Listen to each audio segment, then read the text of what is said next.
Hispanic Mexican pride specifically that's at stake here. Well, it makes you wonder whether the people are actually going to recognize Erik Morales if he does win as a 4-time world champion. Reason why David Diaz won the title as an interim champion, not winning it in the ring, fighting the real champion.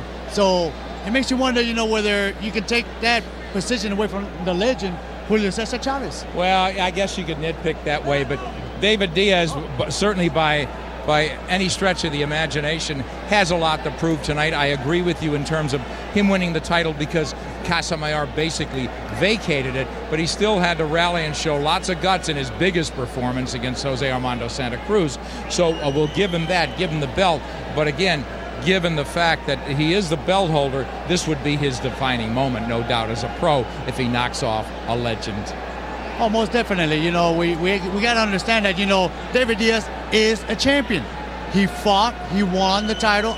Unfortunately, the real champion didn't want to fight him, so obviously the organization named him as the real champion. Now he faces his hardest contestant or his hardest opponent in front of him, Erik Morales. Wally rejoins us ringside. Wally, we were talking about the fact that David Diaz, probably the right fight for Erik Morales. Now, if you're going after even more history at this stage of a wonderful career, and lots of questions about Morales is how much does he have left at this stage?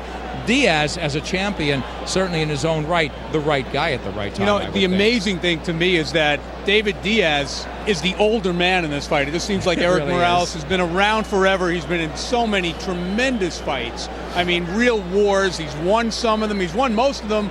Lost some heartbreakers, and we saw what happened against Pacquiao last year when he couldn't last 3 rounds. You have to wonder a little bit about his desire. He says that the weight made all the difference in the world, that now he's going to be a different fighter. But as we read in the paper today, and something he didn't tell Gennaro and I yesterday, he had trouble making the weight. He may have been 7 pounds overweight earlier in the week, and yet